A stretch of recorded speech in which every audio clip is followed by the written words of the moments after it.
Hey, thought I'd give a little update for both what's been going on with the Switch in terms of my library and stuff, and also what I'll be doing for this week, since this is kind of the calm before the storm week, so to speak. I really have only been playing closers. I'm pretty close to having my optimal gear on Harpy and J, so at that point I'll probably be playing that game less. It does take a pretty significant amount of in-game resources, and if you wanted to not be RNG hell, real money to really optimize more than one character, so I'm probably going to stop at 2. So you see I've got a variety of beat 'em ups here. I was actually given a key for Sword of the Guardian by the developer, so I'll get a port review out for that sometime this week. Haven't really bought too many other things. This is the big one. If you watched the Nintendo Direct last week, they shadow dropped the beat 'em up bundle, which for me was the only really interesting thing that they announced there. I didn't really care for the other stuff. So I'm not like super good at any of these games. I was pretty good at Final Fight 1 on Game Boy Advance, but the other ones I pretty much played casually a lot. Pretty much throughout all of my life, really. I played all of those games. The ones I have the least experience with is definitely Powered Gear, also known as Armored Warriors, and Battle Circuit. I only played Battle Circuit recently, like within the last year. Actually, I may have played it before then, but when I got my jailbroken Vita, I put it on there. So it's going to be nice to have a legal copy of all these games. A lot of people have been understandably complaining that the 3 licensed beat 'em ups that they made during the CPS 1 and CPS 2 era are not included. Honestly, it's a blessing in disguise, because the licensing for that kind of stuff is always just it's a nightmare. It's a clusterfuck, and they could very easily cause the entire thing to be delisted. So I imagine, maybe if this sells well, which it seems like it will, there's been quite a lot of buzz for it on social media, probably more than they were expecting. People tend to complain about re-releases and stuff, but a lot of these games haven't been available in legal form in many years, and if they were like inferior console ports, like the ports for Captain Commando, Final Fight, and Knights of the Round, respectively, were all not really ideal to play compared to the arcade ones. So we'll see what happens there. It was only $20. The PC version got delayed for some reason. I don't know, maybe the netcode is fucked up or something. I probably will buy it again. I mean, obviously the only way to really truly preserve a video game like this is to have it on PC, where you can play it across many PC generations, and also people can back them up later on, and it's not really limited by emulation.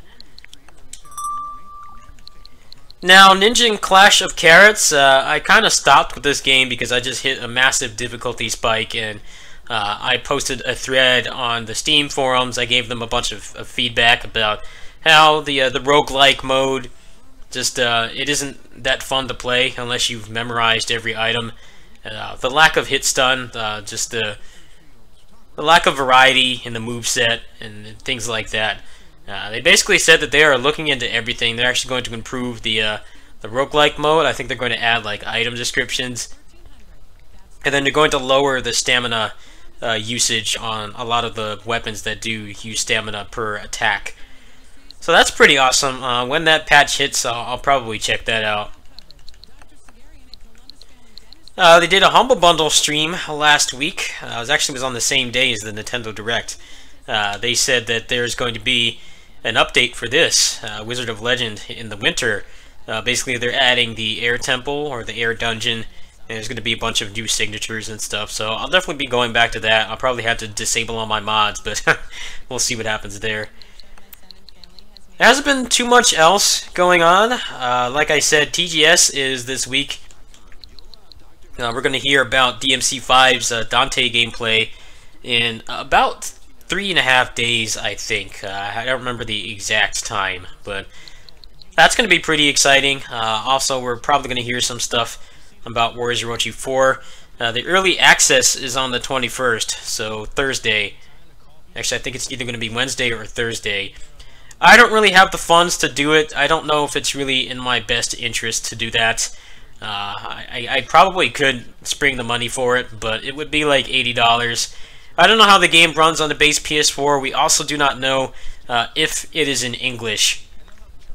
You may remember, I've talked about this before, but while I was under embargo for Dynasty Warriors 9, the game was already out in Japan, and for whatever reason, the Japanese version had like full English voices and subtitles. So if that does happen again, I might do it, but I don't know. It's a bit of a stretch. I think I would much rather have the PC version. There will probably be cool mods and stuff. The game's going to look better. Hopefully it's not a shit port. We haven't really seen anything about the PC version, aside from one Japanese stream which looked like it was ran on a suboptimal machine.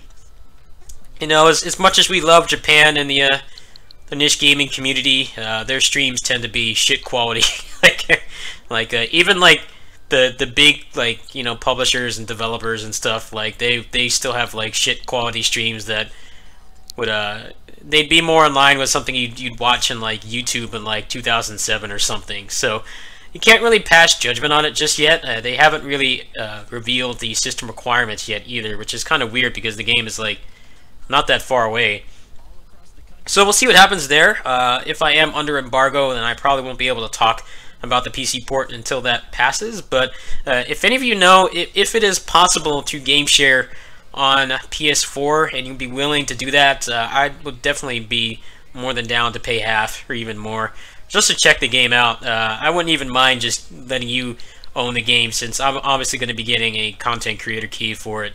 So I think that's probably the better deal. If any of you guys know anything about game sharing, please hit me up in the comments, because that's something I wouldn't be against doing, especially if I could buy, you know, a viewer a copy of the game, or at least half of a copy, and then I could just play the PC version on my own. I think that would actually be the best possible outcome, but I can't really count on that happening. I know that Sony really cracked down on the game sharing and stuff when the PS4 came out, because people would game share constantly. Understandably, games are expensive, especially Japanese games, but I'm not exactly sure if that's possible on PS4. So go ahead and give me some feedback there. Like I said, I will be doing a Sword of the Guardian port review.